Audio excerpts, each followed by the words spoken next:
All right, let's talk about percents now.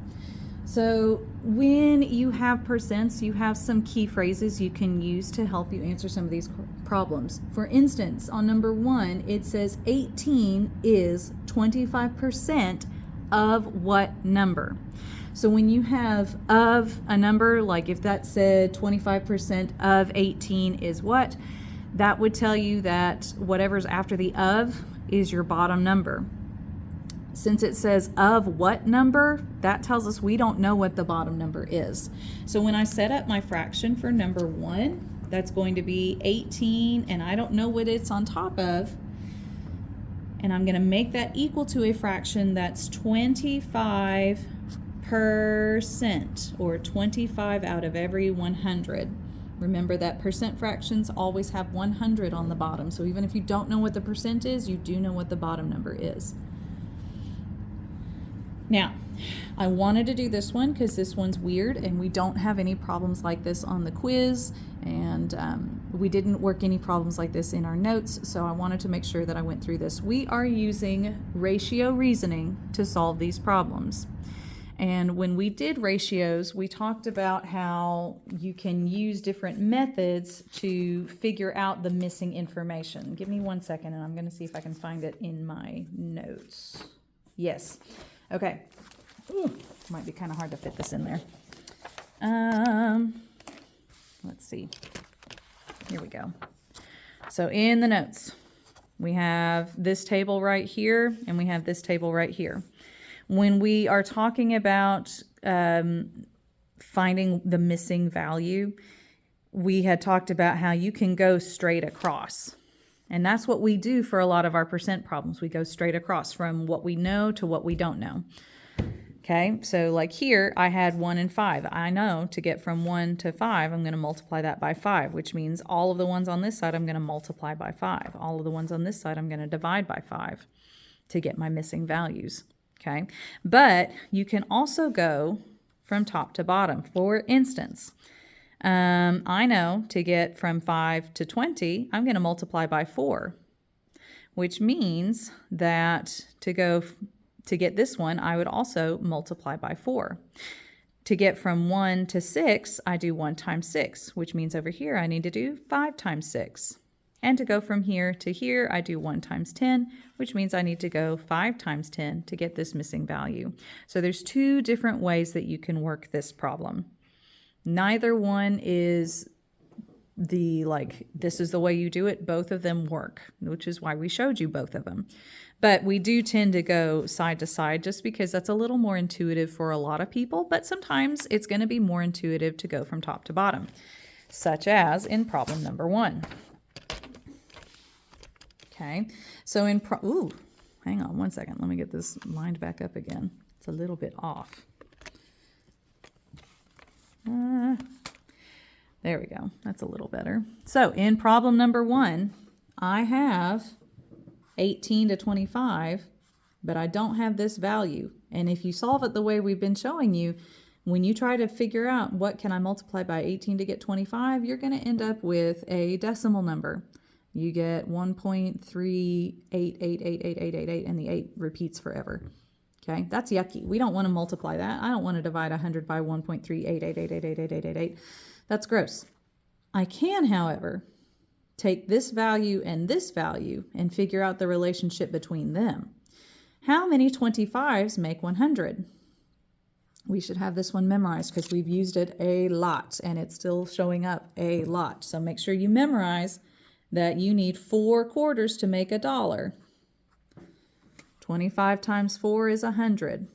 So if I can go from here to here by doing times 4, I can do that same change over here, and I can do 18 times 4 to get this missing value. What is 18 times 4? I don't know that off the top of my head, so I'm going to work it out. 8 times 4 is 32. 1 times 4 is 4, plus 3 more makes 7. So 72 is my missing value.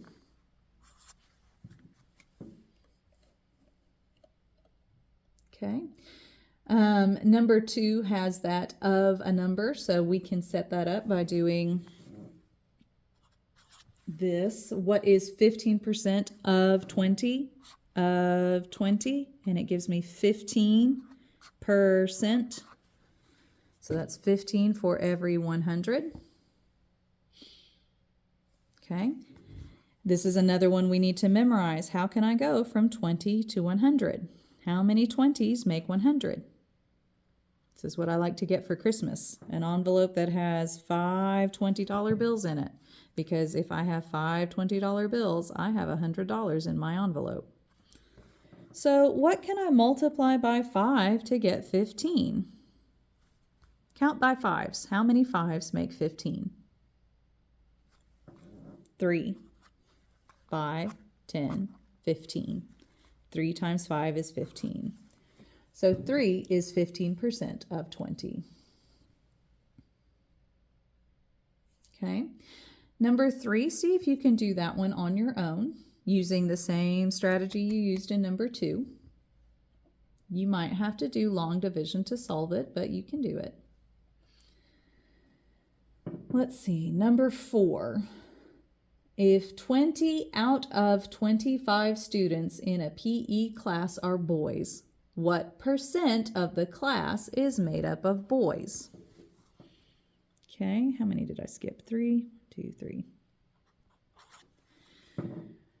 Now, it gives me the phrase 20 out of 25. When you see out of, it's telling you that this first number is the part and the second number is the total. So literally 20 out of 25. 20 for every 25. And I need to know what the percent is. They don't give me the percent, but they do always tell you what the bottom number is, because percent means for every 100. So you'll need to solve this one. When you choose your answer, make sure you choose the one that's got percent, because there are 2 of that answer in the box, but one of them is talking about the number of boys and the other one is talking about the percent. So make sure you choose the one that goes with the question. Let's see. Number 5 is a lot like number 4. So use the strategy you used for number 4 to answer number 5. Number 6. 2, 3, 6. This one always throws me off because I'm not a sports person. So let's walk through it together. John is a quarterback. He attempted 500 passes this year. He completed 70% of all of the passes he attempted this year. How many passes did John complete this year? So, when it talks about attempted passes, that's how many times he threw the ball. If the pass is complete, that means he got it where it was supposed to go. He threw it to somebody and they caught it. If it's an attempted pass but it's not completed, that means it didn't get caught. So he didn't get it where it needed to go. Okay, so he attempted 500 passes. That's the total number of passes he threw that year. He completed 70%. That's 70 over 100. Every percent fraction is going to have 100 as its bottom number. How many passes did John complete this year? This should be enough information to help you figure out what your missing value is. How many 100s make 500? You're going to have to multiply this by the same product or the same factor. Okay, now the goal of this particular set of lessons is to be able to find the missing total when given the part and the percent. So on number 7, take a look at that and see if you can find the missing total on your own.